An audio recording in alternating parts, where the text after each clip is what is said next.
አስቀምጥላችኋለሁ ከላይ። መጀመሪያ ማርች 8 2023 አንድ ላይ መኖር ጀምረዋል። እዚህ ጋር ሌላኛውም አርቲስት አለ አንድ ላይ ቤት እሱ ቤት ሆኖ ምናምን ሰንሻይን ያለው ማለት ነው። ከዛን ማርች 8 አንድ ላይ መኖር ጀምረው ማርች 19 ላይ ነው ልደት እያከበረች ነበር። የልደቷ ቀን ነው የመጀመሪያው የደበደባት ማለት ድብደባ አንዷለም ጎሳ ያደረገባት ቀን ላይ ማለት ነው። ይሄ ደግሞ የቪዲዮ ለቅቄው ነበረ የምታስታውሱ ከሆነ እዚህ አይኗ ጋር እንትን ያለው በጣም እንትን ብሎ የነበረ በልዞ የነበረ ፎቶን ስለማስቀምጠው ታዩታላችሁ። እዛ ላይ የነበረው የመጀመሪያው እሱ አለ። ኢቨን ከሳምንታት በኋላ ራሱ ሪከቨር አግታ ምናምን የሚያሳዩ እንትኖች አሉ። ሁሉም ከጋላሪያው ላይ ያገኙት ስቲል አለ። ከዛ በኋላ ደግሞ የእንትኑ አለ የኦክቶበር 14 2023 የእጇን ሰብራ የታሽጋለች። ይሄም ከስልኳ ላይ ነው ያለው። ከዛን ፌብሩዋሪ 29 2024 ይሄ ፎቶ እዚህ ላይ የምታዩት ከሆነ ጊታር ይዟል ይሄ። ስለዚህ ከዚህ በኋላ ይሄን ጊታር የሰበረበት ቀንና ሽጉጥ የተኮሰበት ቀን ነበር። አንድ ቀን ነው ይሄ የተፈጠረው። የዛን ቀን እኔ ነበርኩኝ ቤት ውስጥ ማለት ነው። ከዛም ጠዋት አንዷለም ያው ሌሊት አምሽቶ ነው የሚመጣው። በቃ ጠዋት ይነጋ አካባቢ ሲል ነው የሚመጣው ወደ 11 ሰዓት አካባቢ ምናምን እና ሁሌ የዛን ሰዓት ጭቅጭቅ አለ በአንዷለምና በቀናኒ በኩል ሁሌ በዛ ሰዓት ጭቅጭቅ አለ። ሁሌ ይቀያየራል። በቃ ጠዋት ሊነጋ አካባቢ ሲል ሲመጣ ሁሌ ተቀያይሮ ነው የሚመጣው። ከዛን የዛን ቀን ተኝቼ ነበረ። እኔ 1 ሰዓት አካባቢ ይሆናል ተኝቼ ነበረ። እኔ ገስት ሩም ነበር የተኛሁት። ከዛን ቀናኒ ሮጣ ገባች እኔ ያለሁበት ክላስ ማለት ነው። ከዛን በሩ ስዘጋ የዛን ጊዜ ተነሳሁኝ። ከዛን ምንድነው አስለ ጊዜ እንትኑን ይሄ ጊታሩን ወርውሮ ሲሰብረው ነበር የዛን ቀን እንትን ኮሪደሩ ላይ። ከዛን ምንድነው አስለ ጊዜ ተነሳ አንተ ለማጋት ትሄዳለህ ምናምን ነገር አለችኝ። ከዛን ምን ተፈጥሮ ነው ምናምን ስላት ጊዜ ከዛን ሽጉጥ አቀባበለ አንዷለም በሩ ጋር ቆሞ ማለት ነው። ከዛን እኔ ላናገረው አስለ ጊዜ ከዛን አይሆንም ይመታሃል ምናምን ብላ እሷ አይተኩስም አንተ ተረጋጋ እኔ ያናግረዋለሁ እንዳትገባ በመሃል ብላ በሩን ከፍታ ወጣች። ከዛን ሽጉጡን ፊቷ ላይ ደቀነባት። ከዛን የሆነ ፎቶ አሳያት። ይሄ ፎቶ አንቺ ነሽ አላት። እሷን አይደለሁም አለች። ከዛን እህቱን አሳያት። መጽሐፍ ቅዱስ ይዛ በጣም ማለችለት እኔ አይደለሁም እናቴ ትሞት ምናምን ብላ ማለችለት ቀነኒ። ከዛን አንቺ ነሽ ምናምን አላት። ከዛን ወደ እንትና ዞረ ሚጣ ጠይቃት። ሚጣ እሷ አይደለችም ምን ሆነ አንዷለም ማለት ነው። ከዛን እኔን ጠይቀኝ እሷ አይደለችም ስለ ጊዜ ከሷ ላይ ይዞ የነበረውን ሽጉጥ ወደ ሸተሩ አዙሮ ሸተሩ ላይ ተኮሰዋል። እሱንም ፎቶ ላደርግላችሁ እችላለሁ። አሁን ምናልባት ላገኘው እችላለሁ። ካገኘሁት ግን አስቀምጥላችኋለሁ። ከዛ ቀጥሎ እያንዳንዱ ነው ማሳያችሁ። ከዛን ይሄኛው ፎቶ አለ። ይሄ ፎቶ ማለት አንዷለም ጎሳ በኢሬቻ ኮንሰርት ላስት ታይም ያደረገው ከዛ በኋላ ከተመለሰ በኋላ በሆነ ብር ምክንያት ከሌላ ሰው ጋር ተጋይቶ በሱ ሰበብ እሷን ሊደበደባት። ይሄ ፀጉሯን ማመሳሰል ትችላላችሁ። የዛን ጊዜ የነበረ ፎቶ አለ።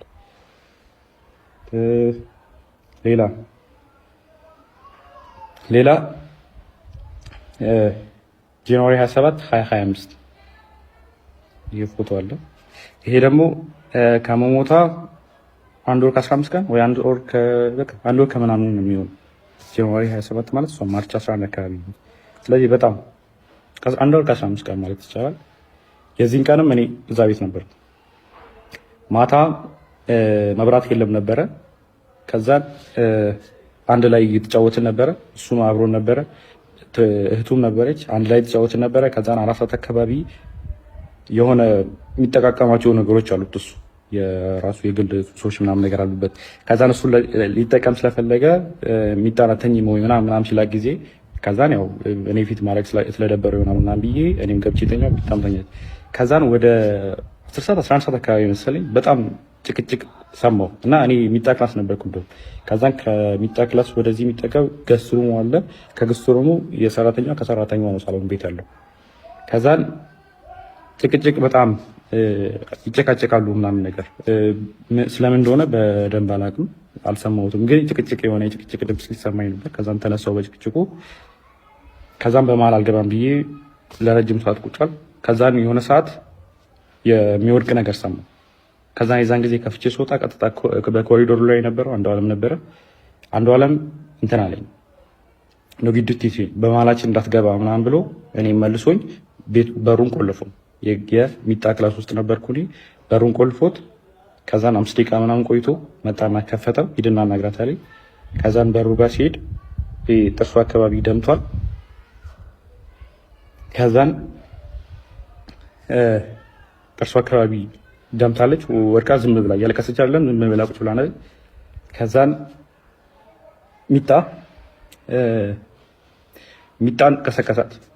እዛ ሚጣና እኔ ወስደን እሷ ሚጣ ገስትሩም ለኔ ለቃልኝ ነበር የእሷን ክላስ። ከዛ እሷ ገስትሩም ነበር የነበረችው። ከዛ ገስትሩም አስገባናት ከሚጣ ጋር። ከዛ በኋላ እንደዛ ሆና እኔ ስታይ ማለት እኔ እንደዛ ሆኜ እሷን ስላየኋት በጣም አለቀሰች። እኔ እንደዚህ ሆኜ እኮ ምናምን ብላ መልቀስ ጀመረች ምናምን ነገር። ከዛም በጠዋት ተነስና ሄዳለች። ከዛም ወደ 11 ሰዓት አካባቢ ይሆናል የዛን ሰዓት። ከዛን 12 ሰዓት ተኩል ያው አልተኛውም ዝም ብዬ ቁጭ አልኩኝና 12 ሰዓት ተኩል ሲሆን ወጥቼ ሄድኩኝ እና ፎቶ ካያችሁት ከላይ ሰዓቱ እኔ ከሄድኩኝ በኋላ የተነሳችው እነዚህ ፎቶዎች ነው።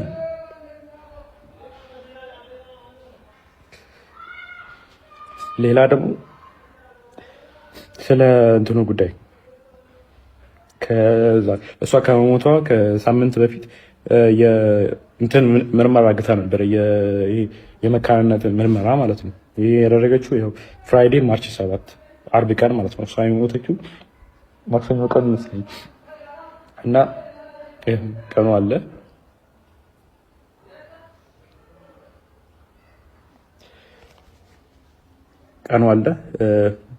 ያው ኒው ላይፍ እና የሕክምና ምርመራ የመካንነት ያደረገችው ራሱ ኦልሬዲ የአቃቢ ሕግ የተሰጠው ወረቀት ላይም ተጽፏል።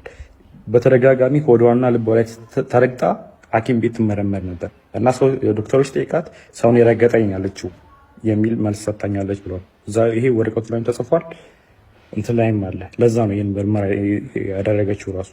ከዛን ይሄ ምርመራ ደግሞ ሰኞ ቀን ማታ ሰምተውታል። እናትየዋ ራሷ ስትናገር ነበር። አንዷለም እናት ምን ስትል ነበረ? ደውላልኝ እኔ እኮ መውለድ እችላለሁ አለችኝ። ከዛን እኔ እንደውም ለካስ ልጄ ነው ወይ አልኳት ብላ ራሷ የአንዷለም እናት ስትናገር ነበረ።